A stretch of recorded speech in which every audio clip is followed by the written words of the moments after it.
And today I want to talk about, is your dream worth the journey? This is a message that God gave me about a year ago. And a lot of this message is going to be a lot of my testimony, because a lot of you adults, the only time you see me is when I come up here and pray or do tithes. You don't actually get to hear me speak a lot.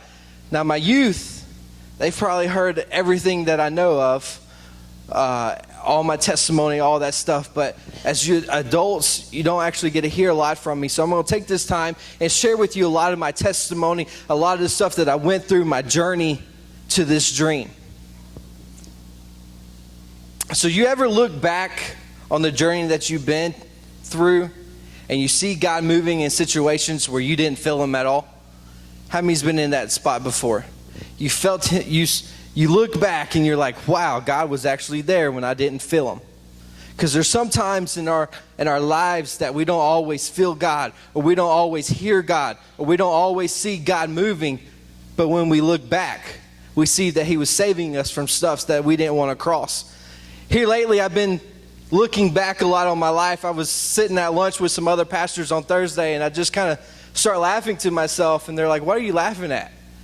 And I was like, to be honest with you, you don't even understand what kind of dream this is for me to be sitting at lunch with other pastors.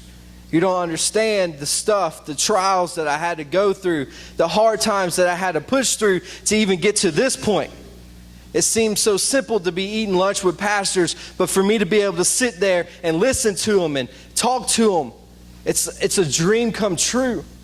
It's part of my journey. Today we're going to be looking at Joshua chapter number 3. And these are the Israelites, and they come to the Jordan River. They finally got to the place God wanted them to be. After 40 years of wandering in the desert, here they are. Their last obstacle before they walk into their dream. Their last obstacle before they walk into their promised land. As I look back through my journey, there's times that I want to laugh at myself. There's times that make me want to cry. There's times that I look back that honestly I just want to hit myself.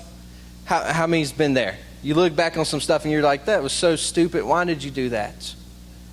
One of the most stupid things, I'm going to let you in a little bit. One of the stupidest things I ever did was proposing to my wife. Not the actual proposement part, but how I did it. So I love this woman with everything. It wasn't the proposing part, it was how I did it. So as any good young adult would do, I just had this elaborate plan. I mean, it was fantastic. I was going to blow her socks off when I proposed to her. She'd been begging me for weeks. Jeremy, let's just get married. Come on, we love each other. God's called us together. You know it, I know it. What are you waiting on? So after weeks and weeks, I get enough money to pay for a ring. And I had it all planned out. Friday night, it was going to be fantastic. We were going to relive our first date. Fantastic. And then at the end of it, I was going to propose to her. Fantastic idea. Wednesday after church, she lived with my parents at the time. I lived with my grandparents. And I walked past her room and I heard her crying, bawling her eyes out. And I'm like, oh Lord Jesus, she's about to leave. That's it, she's about to leave me. She's bawling her eyes out.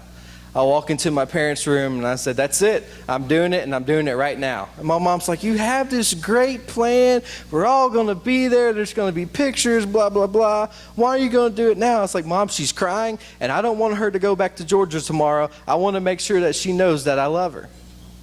My mom goes, okay, do whatever you got to do.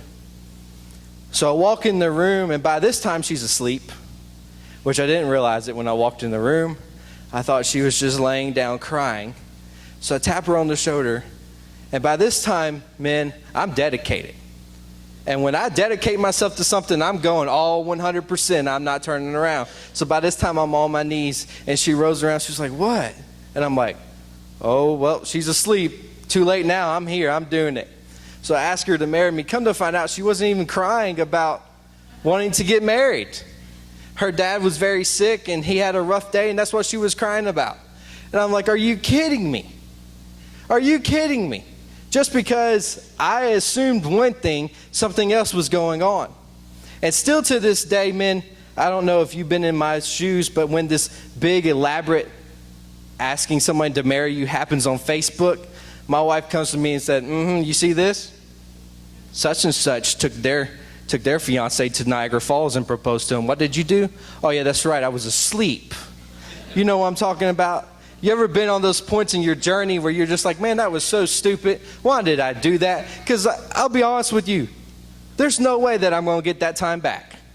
She's married to me for the rest of her life, if she likes it or not. And I'm never going to get that moment back. So that's one of those moments that I just look at myself and I'm just like, man, Jeremy, you blew it. You had an opportunity to knock her off her socks and she was asleep. So that's just one of those moments. I don't know if you see moments like that in your life. A lot of times on our journey, God takes us different directions depending on where he wants us to go. And a lot of times on our journeys, we take our own self somewhere that we shouldn't go because of our mistakes, because of the decisions that we make. Sometimes we think we know best.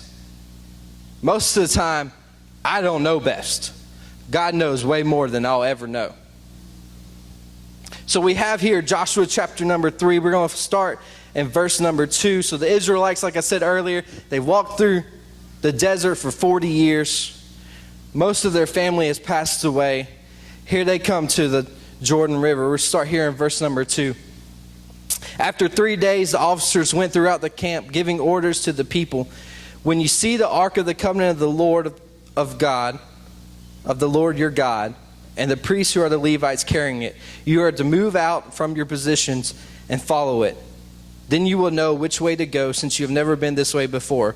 But keep a distance of about 1,000 yards between you and the ark. Do not go near it. So the first point I want to bring out is on your journey,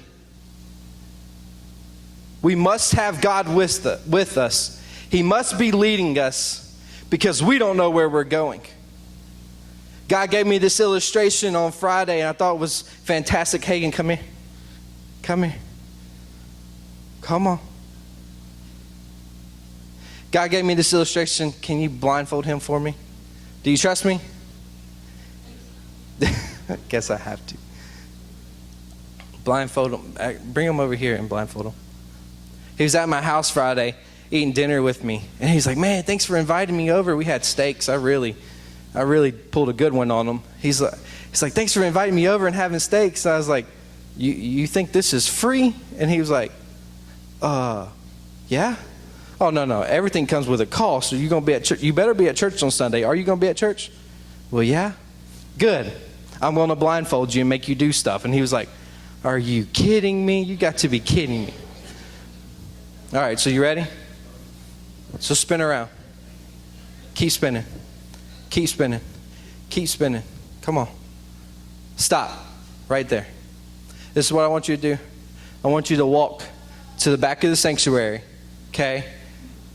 And you better stop when I tell you to stop, or you're going to hurt somebody or hurt yourself, and we don't want to see people get hurt on Sunday morning. We save that for Wednesday nights. All right? So go. Start walking to the back of the sanctuary. So you could. Come on, dude, you're ruining it. Just take baby steps. Yeah. There you go. All right, stop. Dude, you're about to hit somebody.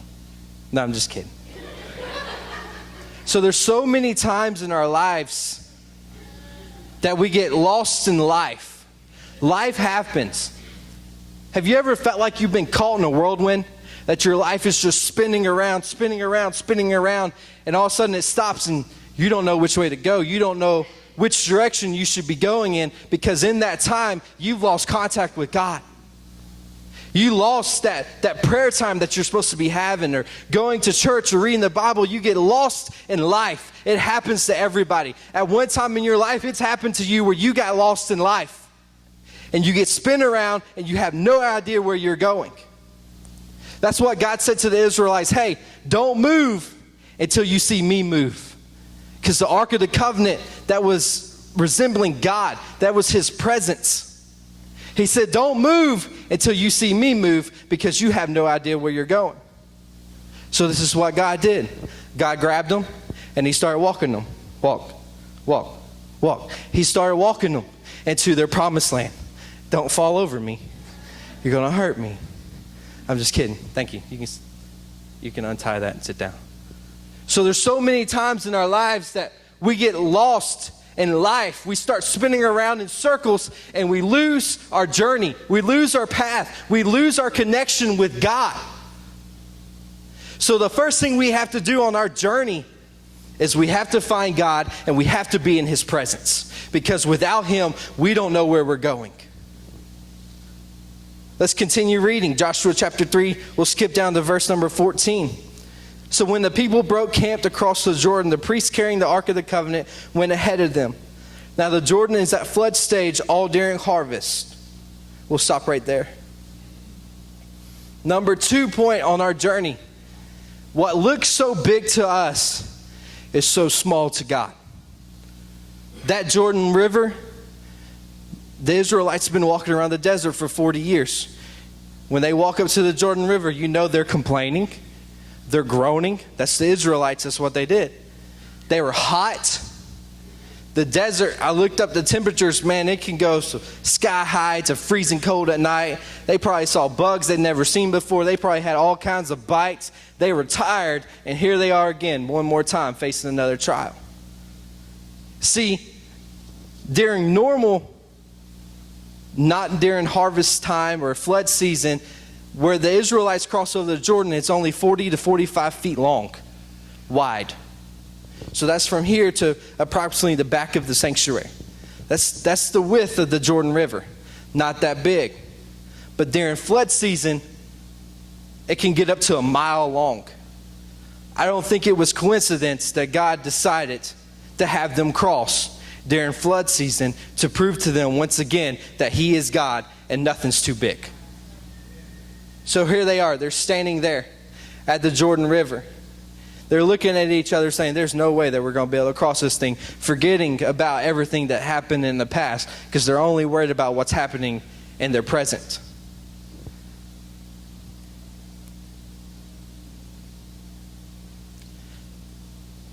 So something else about me and my testimony. I texted my mom earlier this week and it's like, I know a little bit about when I was born, but not a lot. So I just kind of asked her, like, make sure, tell me everything so that I know. So my mom at the age of 11, she had seizures all the time, epilepsy. She was on 16 different types of medications a day to prevent them. 16. When she became pregnant with me, her neurologist told her, Anita, I'm going to be honest with you. You just need to abort that baby because he's going to come out and he's not going to live. You might as well just take care of it right now. My God being God-fearing parents, thank you, Jesus. My mom goes, no, that's not a good enough answer for me because my God's bigger. She goes to another doctor. Same thing. Doctor told her, y'all might as well get rid of it. You're wasting your time. It's going to be too hard on you guys. You just need to get rid of it. My parents were young when they got married and young when they had me. You're wasting your time. You just need to go ahead and abort this baby. You've had too long of a history. You've been on too many medications for 8 years of your life. You're wasting your time. My mom and dad once again said, no, that's not good enough for us. Our God's bigger. So they go to the third doctor. By this point, my parents are worried, sick, fearing for the worst. They was afraid that I was going to have spina bifida, right? Bifida. Lord, I practiced that word all day and still couldn't get it right. That's what they were afraid I was going to be born with. They go to the third doctor, and the third doctor said, yeah, the other two doctors were right. You might as well just abort them. There's no point. And my mom at this point said, you know what? God's not going to give us something too big that we can't handle.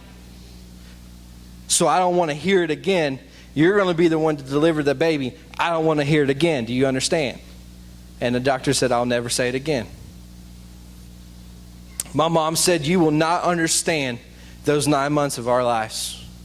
We would wake up in fear, crying out to God, God, please don't let anything happen to our baby. She told me my grandmother passed away in 2008. I had no earthly idea. My grandma would stay up all night long praying for me, interceding for me, way before she could actually see me. My mom said this in her text message. She goes, if it wasn't for prayer warriors, I don't know what would happen to you. Church, what looks so big to us is so small to God. I'm living proof. When I get up here on Sunday mornings and I'm praying, our God's bigger, that's because I've lived it. I'm not supposed to be standing up here in front of you today. I'm not. I'm supposed to be gone from this earth. Not only did God heal me, and I came out perfectly fine baby, but God also healed my mom.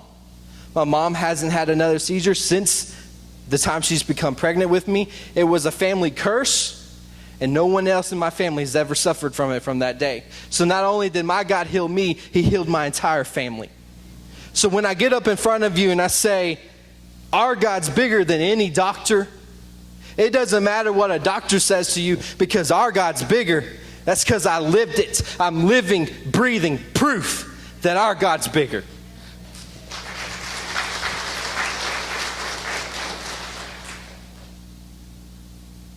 So here they are, standing at the Jordan River.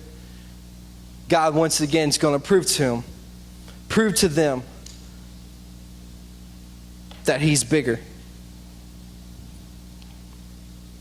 So the first thing we have to do, we have to find God and let him lead us, because we don't know where we're going. Second thing, there's no problem that's too big that our God can't solve. No problem in this world that's too big that our God can't solve. The third thing, let's continue reading in Joshua chapter number 3, verse number 15. Yet as soon as the priest who carried the ark reached the Jordan and their feet touched the water's edge, the water from upstream stopped flowing. It piled up in a heap a great distance away at a town called Adam. While the water flowing down to the Salt Sea, to the Sea of the Arabah, same thing as the Salt Sea, was completely cut off.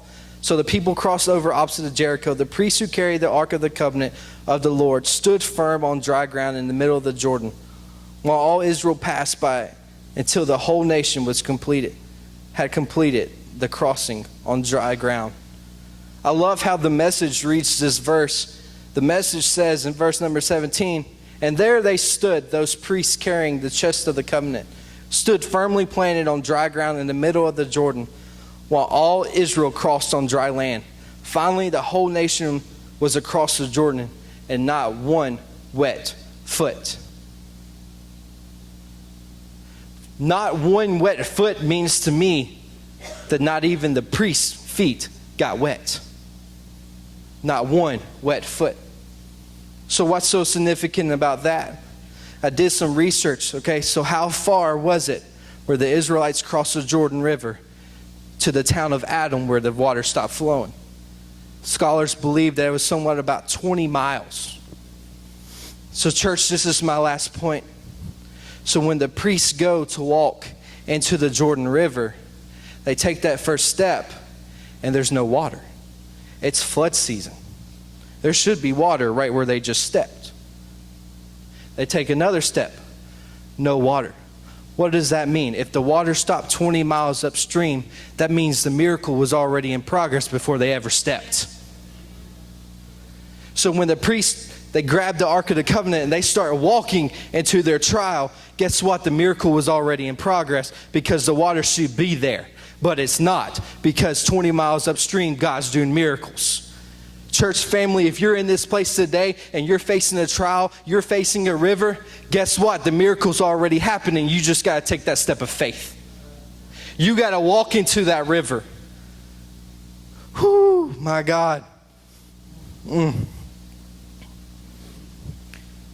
Parents, grandparents, you've been praying for so long for that child or that grandchild. You see the journey that they're on, and you realize that they're going in the wrong direction, and you've been praying and you've been seeking God for all these years. Don't give up on that prayer. Don't give up on that prayer, that dream you have for your child, that dream you had from that grandchild. If my grandma gave up praying for me when I was a little baby, Lord knows where I would be, but she didn't give up. She kept on. She kept on. She kept on pressing in. And she saw her miracle. You're at that Jordan River and you're saying, God, there's no way that I can take care of this. There's no way that I can do this on my own.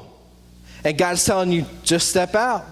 Just step out. I'm waiting on you. Step out. I'm already doing the miracle. I'm waiting on you. Church family, today, let today be the day that you step out into your river, because your miracle is already happening. It's already there.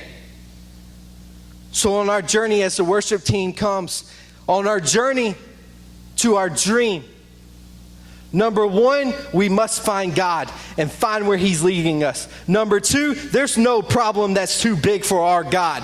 And number three, we have to step out because our miracle is already into progress. Our miracle is already into progress. I know today was very short. God laid this message on my heart about a year ago. Me and Elizabeth were going through one of the darkest moments of our relationship. It happens to the best of us. We were going through one of the darkest moments of our lives. We were about to lose everything. We were about to lose our house. We were about to lose our car. We were about to lose everything.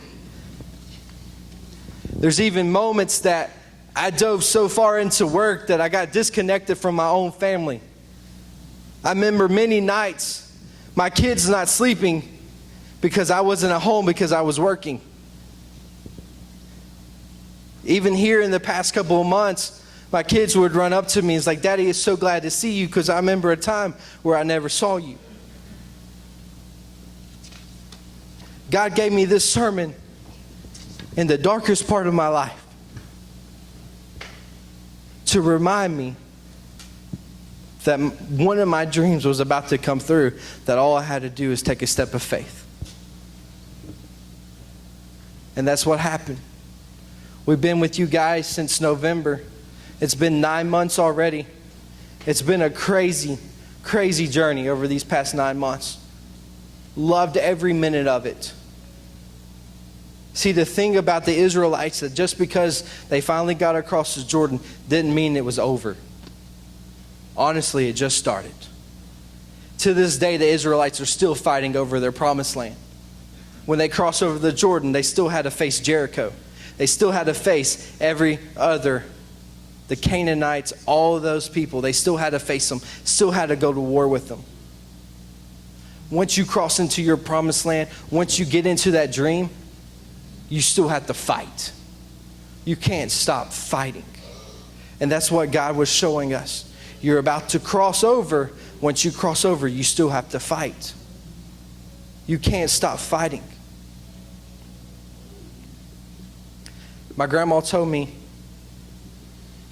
when I was there just a couple of weeks ago, spending some time with family, she goes, you know what, Jeremy, I'm getting old. And as my relationship with my grandma, I go, no duh.